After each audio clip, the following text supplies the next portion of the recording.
Fique agora com Lições Fraternais com Daniel Segredo, mais um programa da Rádio e TV Fraternal.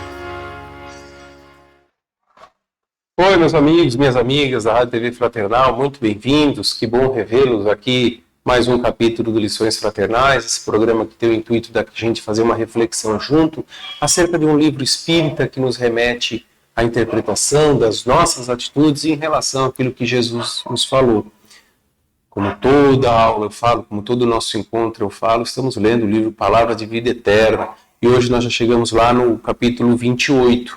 E nós vamos adiante, porque esse livro são 180 capítulos, então temos muito a aprender aí, mas gradativo, uma coisa de cada vez, um pouquinho a gente... E o importante é isso, é ir assimilando. Não adianta a gente ler 10 capítulos de uma vez e querer aprender. Não, vamos assimilando, vamos assimilando.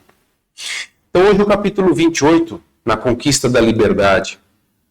E ele traz de novo, como da semana passada, outro trecho da carta de Paulo aos Gálatas, do capítulo 5, versículo 13, que diz assim, ó, porque vós, irmãos, fostes chamados à liberdade, porém, não useis da liberdade para dar ocasião à carne, sede antes servos uns dos outros pelo amor. Semana passada aí a gente falou um pouquinho sobre abnegação, né, sobre se dedicar do outro, a gente já vem falando em algumas... A semana passada falamos também de liberdade, e hoje continuamos. Agora é na conquista da liberdade. Semana passada é na liberdade em Jesus. Ou seja, os ensinos dele, e agora nós conquistando essa liberdade, de que maneira? Vamos ver. A mente humana, antes do contato com Cristo, o divino libertador, parecia milenárias algemas de servidão. Era o cativeiro da violência, convertendo o mundo em arena de senhores e escravos. Era o grilhão implacável do ódio, garantindo impunidade aos crimes de raça. Era a treva da ignorância aprisionando a inteligência nas teias do vício dourado. Era a obsessão da guerra permanente encarcerando os povos em torrentes de sangue e lama. Cristo veio, porém, e conquistando a libertação espiritual do mundo, a preço de sacrifício, descerra novos horizontes à humanidade. Da manjedoura à cruz, movimenta seu amigo divino, reintegrando o homem na posse da simplicidade, do equilíbrio, da esperança, da alegria e da vida eterna que constituem fatores essenciais da justa libertação do espírito.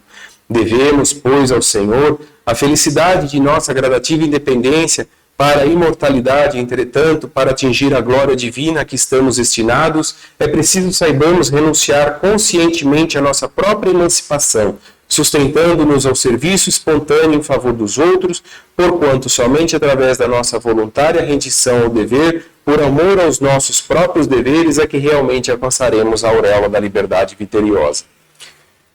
Capítulo 28, na conquista da liberdade. O capítulo do Gálatas, aqui da carta de Paulo ao Gálatas, do capítulo 5, item 13, eu peguei do 13 ao 15, vamos fazer uma breve leitura. Irmãos, vocês foram chamados para serem livres, que essa liberdade, porém, não se torne desculpa para vocês viverem satisfazendo os instintos egoístas. Pelo contrário, disponham-se aos serviços uns dos outros através do amor, pois toda a lei encontra a sua plenitude num só mandamento. Ame o seu próximo como a si mesmo. Mas, se vocês se mordem e se devoram uns aos outros, tomem cuidado, vocês vão acabar destruindo-se mutuamente. Veja só. Semana passada nós conversávamos da liberdade em Cristo, de tudo aquilo que Jesus colocou para nós como reflexão. Aqui continua na conquista da nossa liberdade, reafirmando que ele veio falar, foram chamados para ser livres. E agora, que liberdade que ele se refere aqui? A liberdade dentro das nossas consciências, dos nossos pensamentos. Não é? Aquilo que eu interpreto e procuro fazer da melhor forma. E veja que ele trouxe o maior mandamento, o mandamento de Deus, o mandamento da lei do amor. E ele trouxe qual? Aquela frase célebre de Jesus, ame o próximo como a si mesmo. Se você não amar a si mesmo, como que você vai amar ao próximo? Daí começa um conflito. Por quê? Se eu sou egoísta, eu amo a mim mesmo, isso não é amor. Esse é o amor prisioneiro. Esse é o amor que só fica preso em mim mesmo. E Jesus vem falar de qual tipo de amor? O amor incondicional. Aquele que não põe uma condição, um pré-requisito. Ama porque ama. Ama porque compreende, ama porque entende, ama porque vê claramente a situação pela qual passa. Esse é o nosso desafio. Quantas paixões, quantas escravidões nós nos prendemos de forma mentalmente. Então, como nós já dissemos em outras lições, tudo começa do nosso pensamento. Né? Paulo coloca muito bem que essa liberdade, porém, não se torne desculpa para vocês viverem satisfazendo os instintos egoístas. Ou seja, expandir o amor.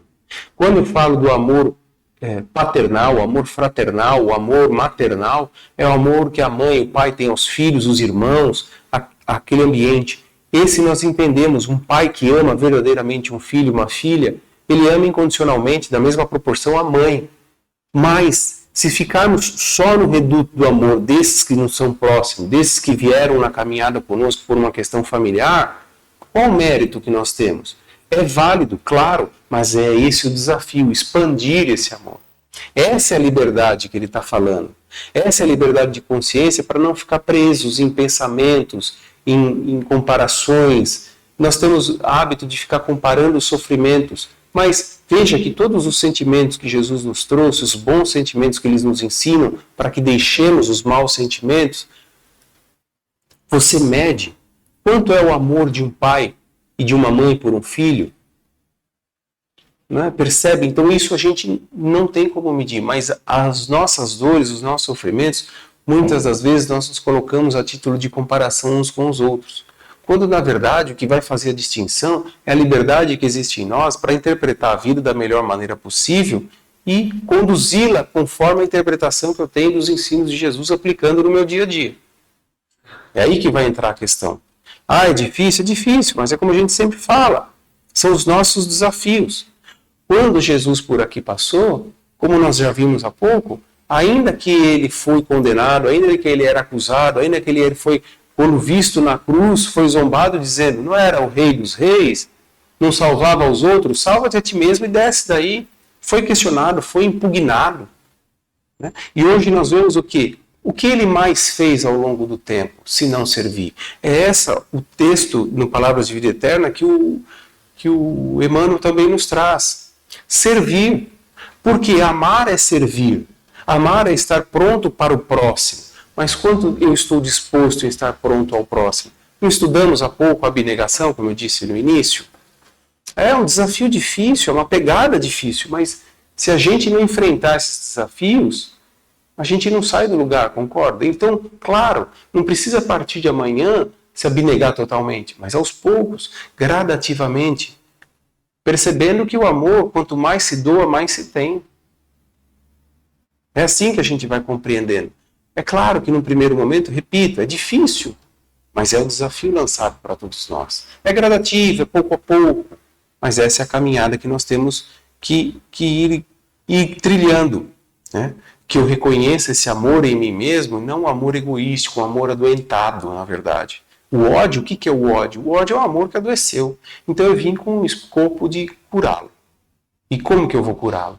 Como Jesus ensinou, servindo, amando uns aos outros. Porque como era antigamente nas guerras ou nas leis, lei de Italião, olho por olho, dente por dente, olho por olho, dente por dente, uma hora estaremos todos cegos. Não é verdade? Então não é melhor amar? E cada um por suas obras, antes que você me questione se o outro não ama, não é verdade? Faz a sua reflexão aí, pensa a respeito do texto de hoje, da leitura que fizemos, e a semana que vem a gente se vê. Até lá. Tchau.